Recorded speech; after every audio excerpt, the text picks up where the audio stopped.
Alright guys, welcome to Doesn't Taste Good. Handball skipper.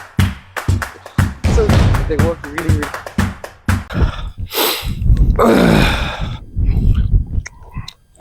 Oh my god, my coffee just spilled.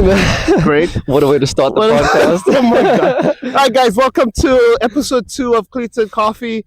It's a beautiful day in Texas and we're at a field. I don't know if you guys realize on the first episode we have chairs now. Ta-da! Upgrade. And we have the coffee. And we have the coffee Cheers. this time too. Yes, and Lee made mine sweet for some reason. I don't know. I think Keep it sweet. Because Coach Cruz can't handle the raw, organic black coffee. I'm a sweet man apparently. So I have to dumb it down for him. I'm a sweet man apparently, bro. I don't know if Lee even realized that I put the chairs right behind the lock goal. Yeah, the lock goals. Put it behind the lock goals. Look at this. This right here is the state of American soccer here. This is the state of it. And we're going to talk a little bit about this, and I also want to talk about coaches' pay.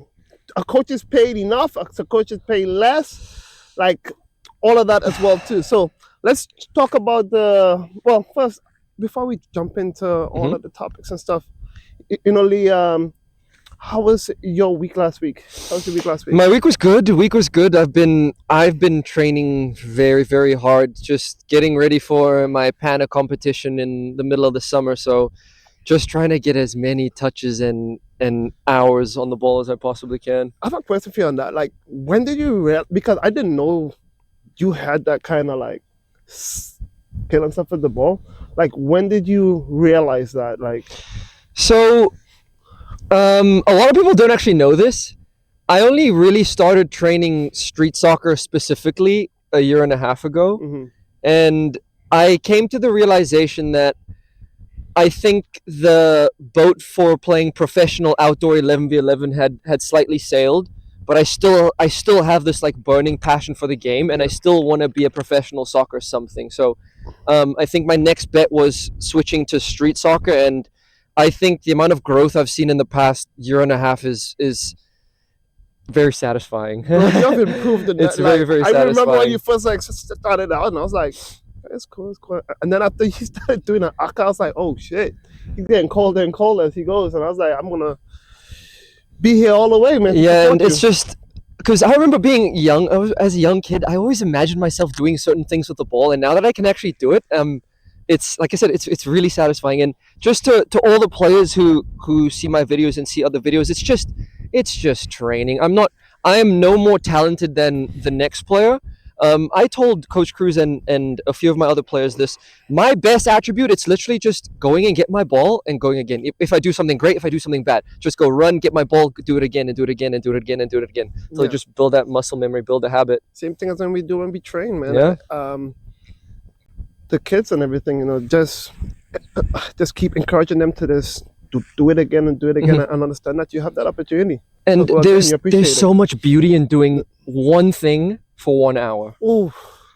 There's beauty in the struggle. Remember, I don't know if you remember this, but when we I think I had kind of an eye-opening moment, and I was like, hey Lee, maybe we should start like using less equipment and stuff like that. I was like, you know what, okay, cool. And I started using 4 cones only for almost like 2-3 weeks straight. I remember that very, very clearly. And I was honestly a little bit hesitant because they make certain equipment and certain pieces of gear for a reason. Yeah. To train very, very specific things. But at the end of the day, like when you strip all of that away and you're actually playing a game, it's just you and the ball. It's just you and the ball. It's just you and the ball. And it also, I think it trains your cognitive ability a lot more to just imagine where the player would be or where the cone would be instead of the actual thing right there. Since I started doing that, I've seen players improve a lot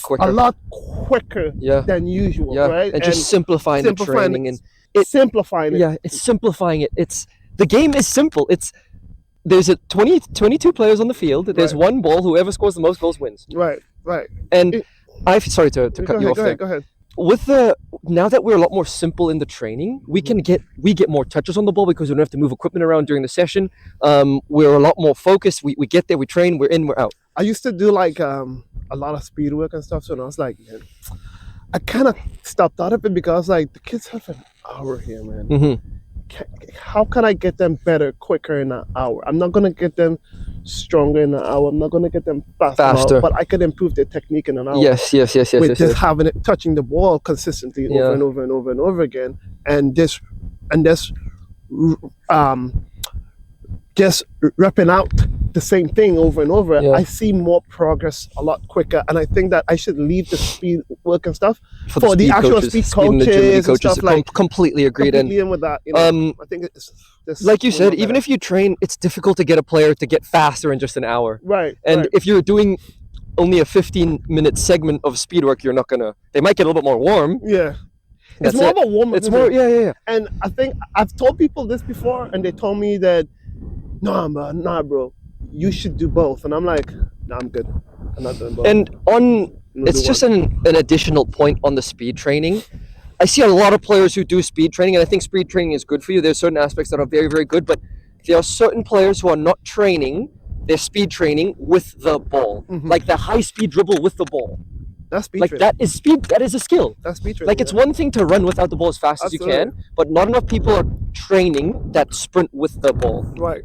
So I'm so happy we changed that because it has made practices, I think, less intensive for us as well, because I think after the practices, we had this haul of equipment to clean up, and you'd be like, I don't know if you was annoyed with that or not, because you used to be doing it quick. And I used to be like, walking and just taking my time. And you're like, ripping up the goals. I'm like, okay. Standards are high, man. Standards are high, bro.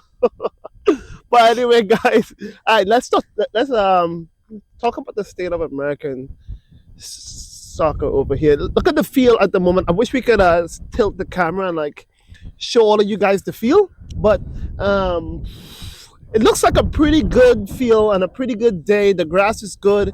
I don't know why the goals are tied up. When the goals are tied up, and they have signs all over the field, letting everyone know it's closed for no reason, absolutely. I don't get it.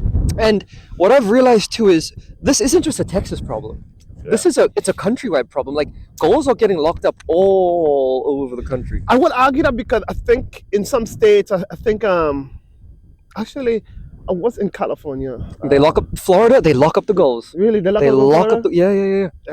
I was in California and it was tough to find a field. I think we ended up using a turf field. I think this is when I went to train Jaden, and we ended up using a turf field, and then I had to train some other players in the afternoon time as well, and it was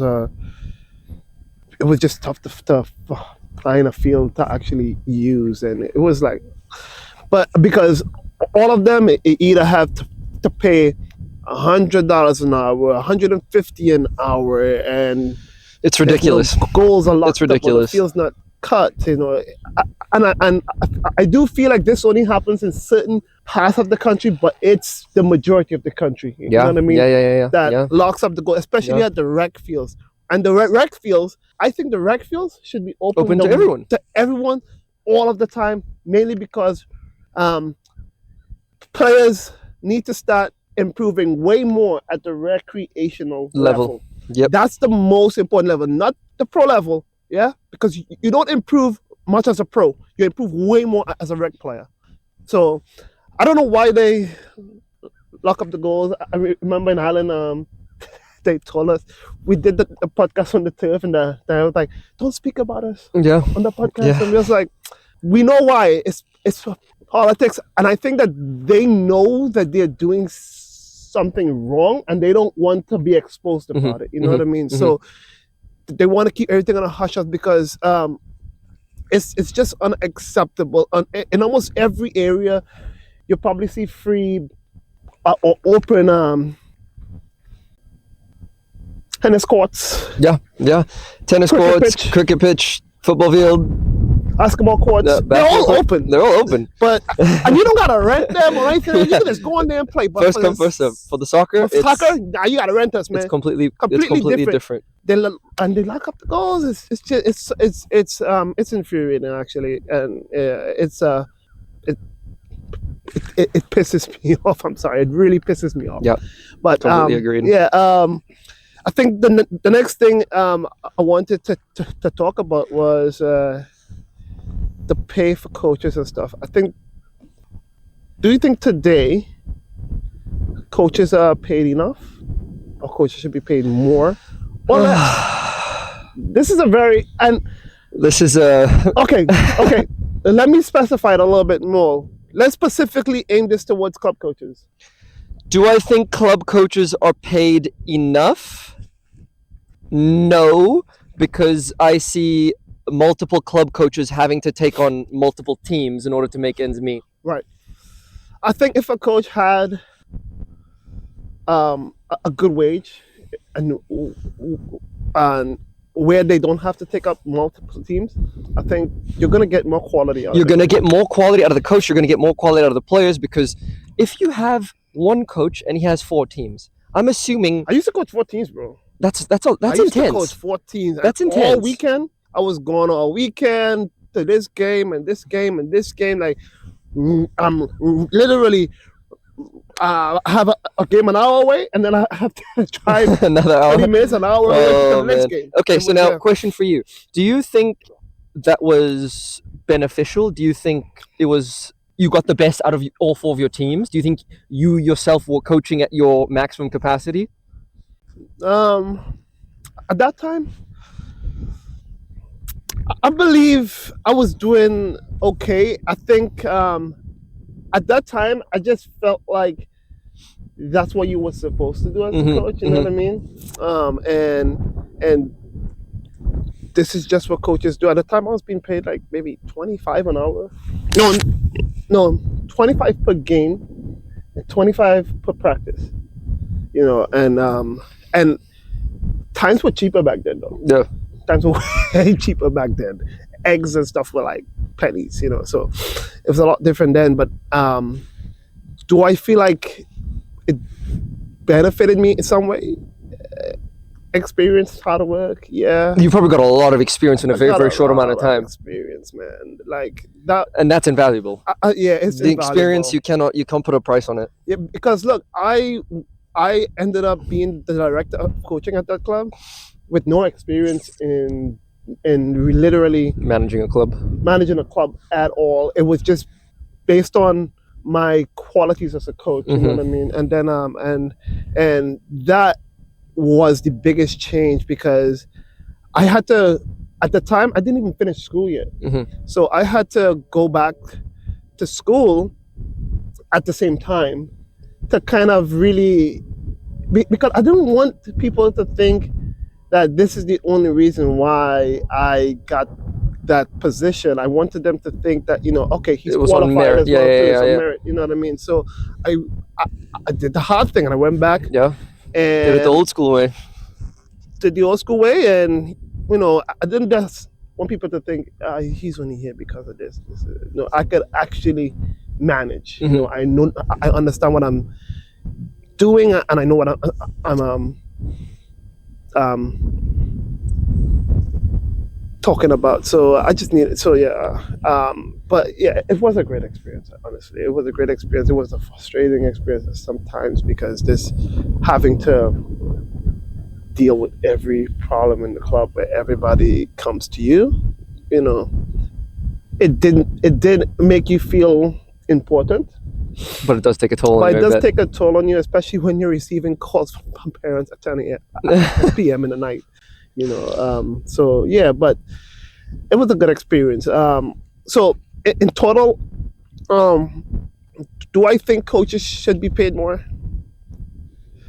I know a lot of people would be against this because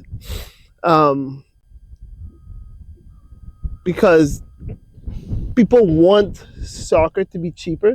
But I don't know. I don't understand how it's going to be free, or and like everybody think it should be free, right? This is the difficult. Everything This should be is the everybody thinks the game should be free, and I most definitely think parts of the game should be free. Like this, for example. Yeah. The goal being locked up is absolutely ridiculous. Like kids will come out and actually play more if the goals were locked up.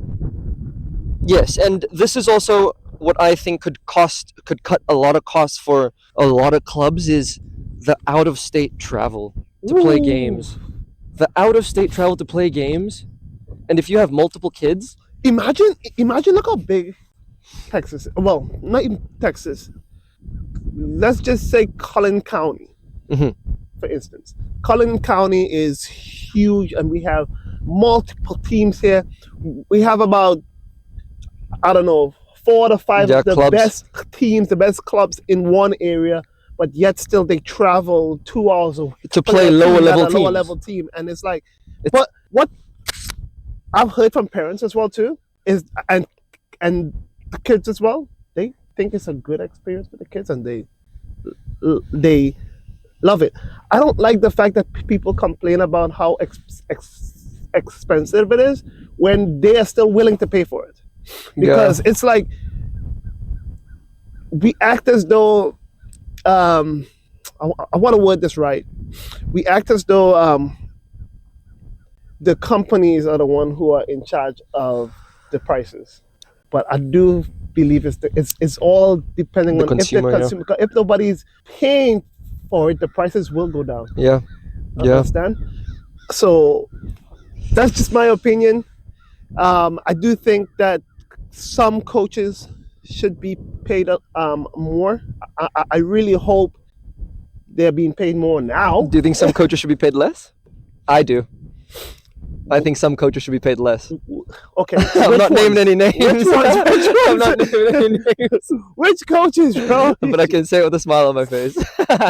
I think that there shouldn't be any, in America, there shouldn't be any parent coaching at the rec level. Agreed.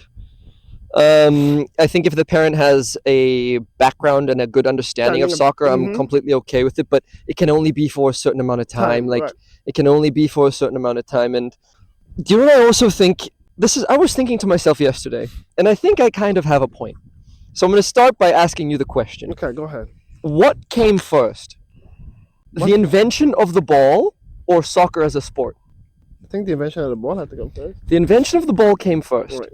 So that's why when I train now, I literally forget that soccer's a sport, and I'm just training my relationship with the ball. And there's so much fixation on like winning and doing the best and trying to be number one, but at the end of the day, the ball came first. Right. We made soccer way after. Yeah. So if you don't have a good relationship with the ball, it's like, what's the point? What's the point of it? Yeah. Absolutely. So guys, go back to the roots of it. The roots. This thing right here. Give it a little kiss. All right, guys. That was episode 2. Hopefully we can continue this